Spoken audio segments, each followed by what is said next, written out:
자, 4월을 올려드리는 새벽기도. 오늘 보신 말씀은 요한복음 8장 28절에서 29절입니다. 이에 예수께서 이르시되 너희가 인자를 든 후에 내가 그인 줄 알고 또 내가 스스로 아무것도 하지 아니하고 오직 아버지께서 가르치신 대로 이런 것을 말하는 줄도 알리라. 나를 보내시니가 나와 함께 하시도다. 나는 항상 그가 기뻐하시는 일을 행함으로 나를 혼자 두지 아니하셨느니라. 자, 29절에 보게 되면 예수님께서는 당신께서 혼자가 아니라고 하셨습니다. 왜냐하면 예수님을 보내신 분이 함께 하시기 때문인데, 자, 그런데 그분이 그렇게 함께 하시는 이유가 뭐냐? 바로 내가 항상 그가 기뻐하시는 일을 행하기 때문이라 하시는 거죠. 자, 여기서 우리는 일종의 비결을 발견하게 됩니다. 그게 뭘까요? 하나님과 항상 함께하는 비결. 그것은 하나님께서 기뻐하시는 일을 행하시는 거죠. 항상 그렇게 하는 거예요. 늘 그분이 기뻐하시는 일을 행할 때 그분이 나를 그냥 두지 않으신다. 이제 이런 얘기가 되는 거죠. 자, 먼저 우리가 다뤄야 되는 게 있죠. 자, 그러면 하나님께서 그 기뻐하시는 일이라고 하는 게 대체 뭘까요? 하나님께서 기뻐하시는 일. 자, 일단 여기서 기뻐하신다는 단어를 살펴보게 되면 이 단어는 즐거운이라는 뜻도 있고 기분 좋은이라는 뜻도 있고 원래 그런 단어입니다. 그래서 영어 번역들 같은 경우는 이것을 플리즈로 많이 번역을 해요. 다시 말하자면 이제 누군가를 아주 즐겁게 해주고 기분 좋게 해주는 일이랄까 이제 그런 거죠. 자, 그런데 하나님도 그런 게 있으시다는 겁니다. 여러분, 우리가 하나님을 어떤 면에서 보자면 아주 기쁘시게 할 수도 있고 또 슬프시게 할 수도 있고 노여하시게도 할 수 있습니다. 그러니까 하나님이 얼마나 인격적이신 분이신지를 알아야 되는 거죠. 우리도 사실 감정적으로 얼마나 예민합니까? 사소해 보이는 그런 일이라고 해도 아주 기분 상해하고 또 마음에 안 들어하고 그럴 때가 있잖아요. 이제 그만큼이 사람이라는 존재의 마음이 참 예민하게 깨어 있기 때문이죠. 자, 그렇다면 하나님은 더 얼마나 더 예민한 그런 분이시겠습니까? 우리 같은 인간도 그렇게 마음이 아주 예민하게 반응을 하는데 하나님은 얼마나 그런 것을 더 예민하게 감지하시는 분이시겠냐 말이죠. 자, 물론 우리가 다 한계가 뻔하고 죄에 깊이 물든 사람들이기 때문에 이걸 완벽하게 해낼 수가 없습니다. 그것은 우리의 능력의 범위를 이제 넘어가는 것이기 때문에. 자, 하지만 적어도 우리가 하나님을 기쁘시게 좀 그분께서 좀 기분 좋으시게 해드리려는 노력을 하는 것만은 할 수 있는 거잖아요. 예? 그런 노력만큼은 할 수 있잖아요. 자, 3살짜리가 아빠를 돕는다. 뭘 얼마나 돕겠어요. 하지만 그 아이가 그렇게 아빠를 생각하는 모습 자체가 너무 흐뭇하고 기분 좋은 일인 것처럼 하나님도 마찬가지신 겁니다. 그 노력 자체가 예쁘고 사랑스럽고 그래서 우리에게 그걸 이유로 해서 더 큰 복을 내려주시고 말이죠. 어느 선교사님이 계시는데 그 자녀분들이 너무 잘 되셨더라고요. 근데 그분이 그런 말씀을 하시더라고요. 본인 느낌에는 그렇다는 거예요. 나는 조금 헌신한 것 같은데, 하나님 나한테 너무 큰 걸 주시고, 나는 아주 작게 드린 것 같은데, 하나님은 나한테 너무 많은 선물을 주셨다고. 생각해보면 그런 거죠. 내가 나를 볼때 나 하나님께 뭐 내가 뭘 해드린 게 있나 싶잖아요. 내가 뭐 얼마나 수고하고 얼마나 대단한 일을 했나 싶잖아요. 그런데 지금 자신의 삶을 한번 돌아보면, 야, 그동안 하나님께서 그 내게 베풀어 주신 것이 얼마나 많은지 말이죠. 그러니까 하나님은 작은 것에 감동하시는 분이신 거예요. 작은 거. 다만 거기에 이제 그 작은 것이지만 거기에 어떤 마음이 담겨 있느냐 이제 그런 걸 보시는 거거든요. 자, 우리가 비록 부족한 사람들이지만 우리가 하나님을 뭔가 조금이라도 이렇게 기쁘시게 하려고 노력을 할 때, 조금이라도 그분을 좀 흐뭇하게 해드리려고 노력할 때 그 노력을 귀한 것으로 보시고 하나님 아버지께서 많은 것으로 우리에게 축복해 주실 줄 믿습니다.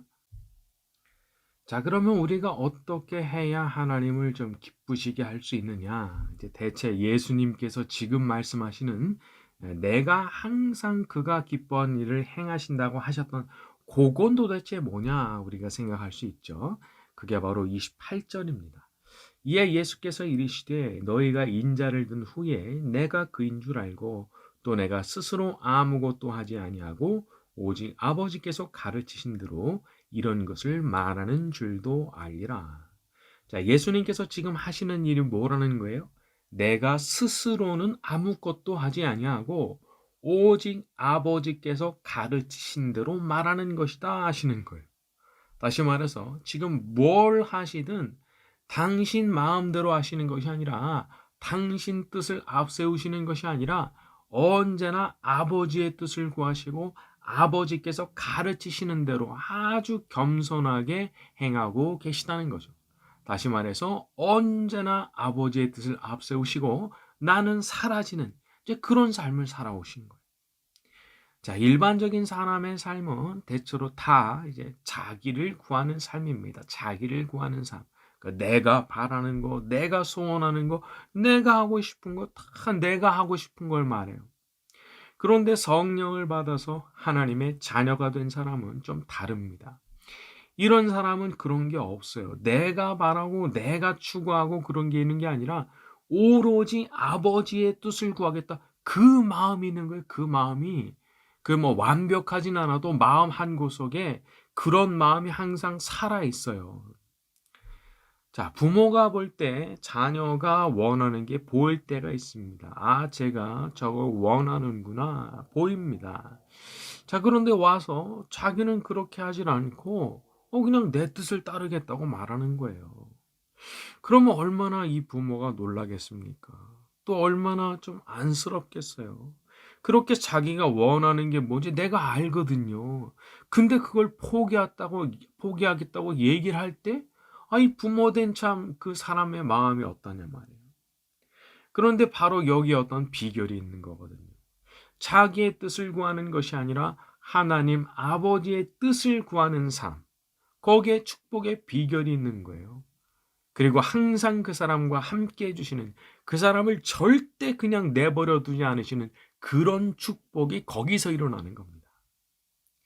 자, 우리가 성령 하나님이 단지 내 안에 들어와 계시고 내주하신다고 하는 그런 차원과 그분께서 정말 날 기뻐하시고 적극적으로 나를 인도하시고 내가 뭘 하든지 그걸 축복해 주시는 그런 삶은 다른 거잖아요. 정말 수준이 다른 거잖아요. 자, 요셉과 그 형들을 한번 생각해 보세요.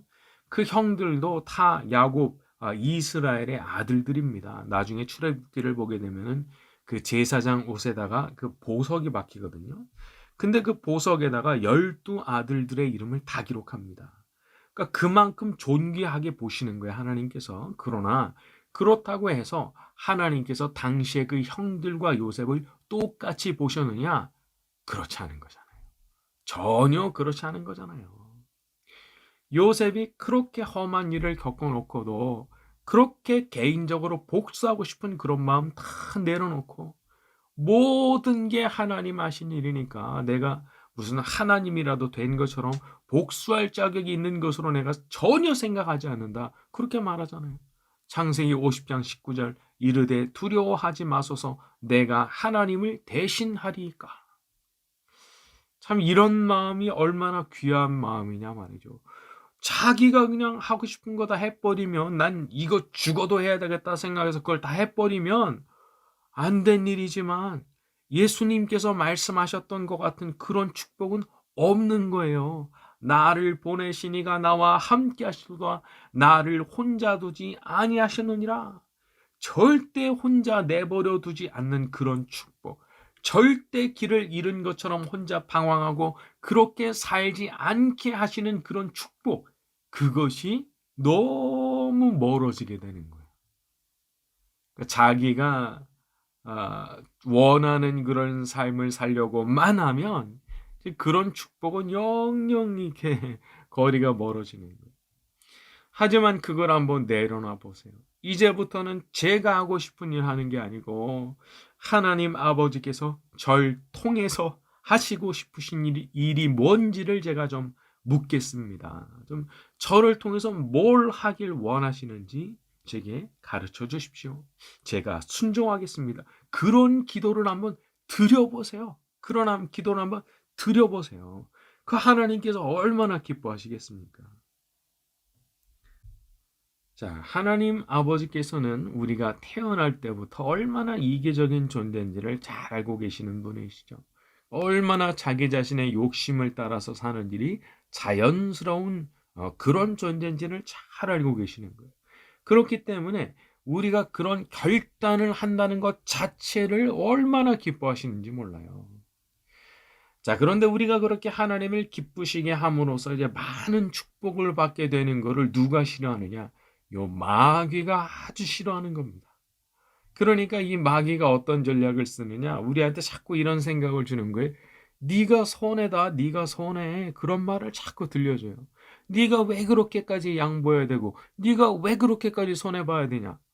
그런 소리가 막 내 속에 들리면서 막 이 마귀가 길길이 내 마음속에서 막 날뛰는 겁니다. 자기 말을 좀 들어보라고. 왜 너만 바보같이 희생하냐? 왜 너만 어리석게 이렇게 자기 인생을 못 살고 있느냐? 하나님 너무하시지 않느냐? 요게 바로 마귀입니다. 마귀. 여러분 왜 그런지 아세요? 그렇게 사는 사람들이 복을 못 받거든요. 그러니까 마귀가 들려주는 그 음성을 따라서 사는 사람들한테는 하나 복이 없어요. 복이. 그러니까 이게 만고불변의 법칙이거든요. 그래서 마귀가 속에서 그렇게 날뛰는 겁니다. 복을 못 받게 하려고. 하지만 반대로 해보세요. 반대로. 저는 제가 하고 싶은 대로 하지 않겠습니다. 오직 아버지께서 원하시는 대로 제가 행하기를 원합니다. 제가 해야 할 일을 좀 일러주시고 제가 순종의 길을 갈 수 있게 순종의 길을 갈 수 있는 힘을 좀 불어넣어 주십시오. 그렇게 한번 기도를 해보세요. 우리 하나님 아버지께서 그 사람을 기뻐하시고 반드시 요셉과 같이 놀라운 축복을 안겨주실 줄로 믿습니다. 자, 이제 마지막으로 보고 싶은 것은 28절에 너희가 인자를 든 후에 알리라 하신 부분입니다. 너희가 인자를 든 후에 알리라. 자, 이것은 예수님께서 십자가에 달려서 높이 들리실 것을 예언하시는 거죠. 그러니까 예수님이 이때부터 이미 알고 계셨던 거예요. 사람들이 당신을 십자가에 높이 매달아서 들어 올릴 것을 말이죠. 마치 광야에서 노뱀을 만들어서 들어 올렸던 것처럼 그렇게 들어 올려지실 것을 예언하신 겁니다. 자, 그런데 흥미로운 것은 너희가 그제서야 내가 그인 줄 알 것이고 내가 지금 내 뜻대로 말하는 게 아니라는 것을 그때 가서야 알게 될 것이다 말씀하셨다는 거예요. 이 일을 다 저지르고 나서 알게 될 거라는 거예요. 그러니까 사람한테 그런 게 있는 거거든요. 미리 알면 참 좋은데 잘못을 그냥 다 저지르고 나서 그리고 나서 알게 되는 거예요. 저지르기 전에 알면 얼마나 좋아요. 얼마나 다행이에요. 그 죄를 저지르지 않게 되니까. 그런데 모르는 거거든요. 전혀 몰라요. 그러니까 그 죄를 저지를 수밖에 없죠. TV에 나오는 뭐 어느 박사님 무슨 상담소 프로그램이 있더라고요. 보면 어떻죠? 보면서 느끼는 점은 사람들이 자기 자신이 어떤지를 잘 모르는 거예요. 자기가 어떤지를 몰라요. 그러니까 그거 알게 해주는 거잖아요. 알면 달라지니까. 예? 비결이 그거예요. 알면 달라지니까. 우리도 우리 자신을 모르는 게 너무 많잖아요. 그래서 저지르고 나서야 내가 왜 그랬을까 그러면서 알게 되는 게 너무 많잖아요. 그러니까 기도해야죠. 아버지께 간구해야 되죠. 저 자신이 어떤 인간인지, 제가 뭘 잘못하고 있는지, 어떤 부분이 도대체 문제인지 저를 좀 가르쳐 주십시오. 저는 아둔해서 깨닫지를 못하오니 아버지 제게 좀 지혜를 주시기 원합니다. 이 일을 저지르기 전에 제가 모든 일을 그르치기 전에 그것을 제게 가르쳐 주시고 실수하지 않게 하여 주시옵소서. 우리가 그렇게 기도할 때 가장 자비하시고 은혜로우신 성령께서 비둘기처럼 내려오셔서 우리 위에 머무시고 우리에게 필요한 깨달음과 지혜를 내려주실 줄로 믿습니다. 자, 오늘 말씀 여기까지 하고 함께 기도하는 시간 가지도록 하겠습니다.